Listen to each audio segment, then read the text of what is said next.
নমস্কার, আমি শুভ্রাংশু ভক্ত। জেএন রায় হসপিটালের পক্ষ থেকে আজকে আমরা একটি সিদ্ধান্ত নিয়ে বিজ্ঞপ্তি জারি করেছি যে আমরা আজ থেকে অনির্দিষ্টকালের জন্য কোনো রকম বাংলাদেশি পেশেন্টকে অ্যাডমিট অথবা কোনো রকম মেডিকেল পরিষেবা দেব না।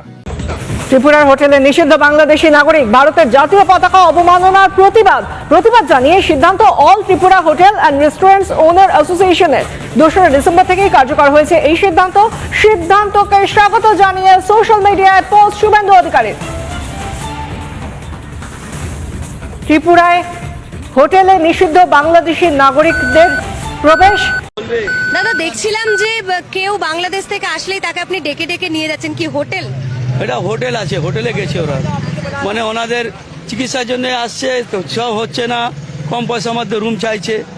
এখন তো অবস্থা বহুত সব খালি আছে, কম পয়সা দিয়েও দিচ্ছে, 600-700 যেখানে 1000-1200 সেখানে 500-600-700-500 টাকা রুম দিয়ে দিচ্ছে। তো মানে মার্কেট স্ট্রিটের ব্যবসাও একদম বসে পুরো গেছে। ব্যবসা শেষ, পুরো শেষ। মার্কেট স্ট্রিটের যত ব্যবসা সব শেষ, হোটেল বলেন, ট্রাভেলস বলেন, এই রোডে চলার রাস্তার জায়গা পাওয়া যায় না।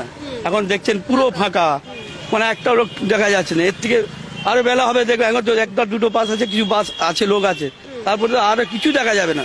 সন্ধ্যাবেলা একবার এসে দেখেন মনে হচ্ছে একদম শুনশান, একদম মানে কবরস্থান হয়ে গেছে। তো বাংলাদেশ থেকে কত লোকজন আসছে তাও এখন? এখন মানে ধরে নিন 10%, মানে 10% যদি আসছে তো আসছে, তাও নাই।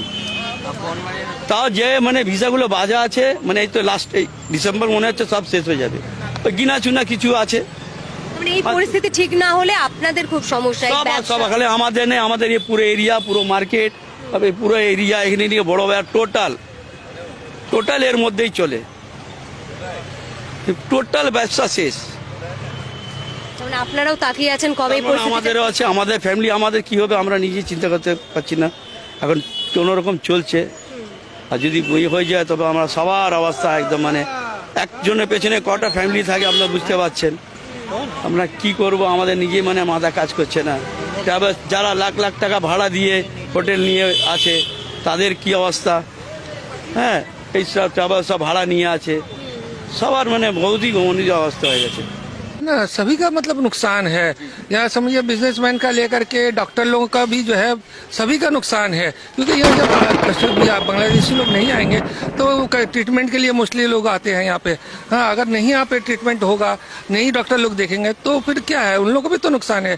तो सबको सोचना है, समझना है इस चीज़ को लेकर के, समझे नहीं, बहुत ज़रूरी है सबको समझ करके चलना है, क्योंकि इससे जो है बहुत लोगों का अपना ज़िंदगी चल रहा है, सबका घर चल रहा है, समझे ना, यही सब बात है।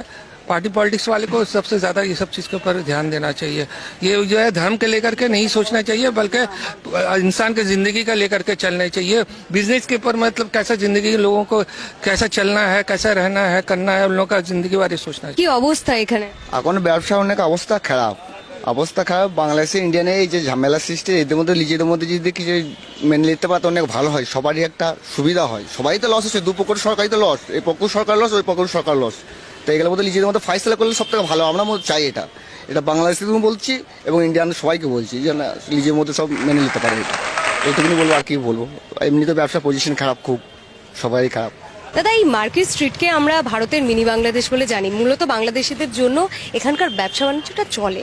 তো এখন কি পরিস্থিতি, বাংলাদেশে যে উত্তেজনার পরিস্থিতি তৈরি হয়েছে তার জন্য তো ট্যুরিস্ট ভিসাও বন্ধ। এই মেডিকেল ভিসাতে মানুষজন কি আদৌ আসছে? মানে এখানে যার ভিসা বাকি আছে তেই আসছে, যার ভিসা নেই ওরা ভিসাও পাচ্ছে না।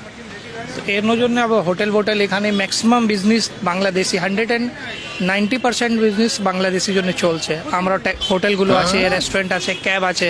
ও না আসলে তো মার্কো স্ট্রিট ফাঁকা। মার্কো স্ট্রিট তো মোস্ট এক্সপেন্সিভ জায়গা। এই যে পুরো এরিয়ার মধ্যে হোটেল আছে, মেন রেস্টুরেন্ট আর হোটেল। তারপরে আমরা ক্যাব ড্রাইভার, ক্যাবের জন্য সমস্যা তো হবেই হবে। এই জন্য ব্যবসা চলছে না। না, ব্যবসা তো অটোমেটিকলি, না আসলে কি করে চলবে? আসলে তোই চলবে, না আসলে কি করে চলবে? তারপরে কতগুলো এখানে বাস চলে, বেনাপুল থেকে আবার মার্কো স্ট্রিট যে চলে, পসিবলই নেই, না আসলে কি করে হবে? মানে বাংলাদেশিরা সেভাবে আসছে না। আসছে না মানে আসছেই না।